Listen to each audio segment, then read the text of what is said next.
चला तर आपण बनवूया आज मँगो शिरा.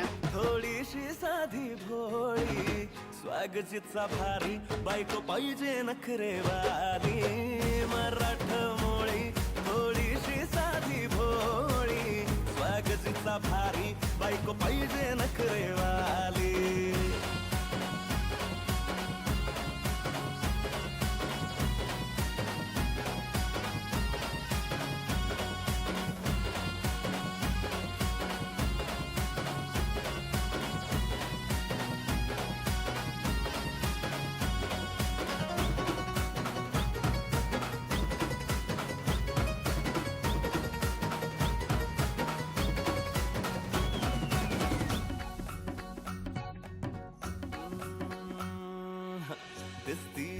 चला तर आपला मँगो शिरा मस्त तयार आहे. सर्वांनी खायला या. काळजाचं पाणी पाणी करती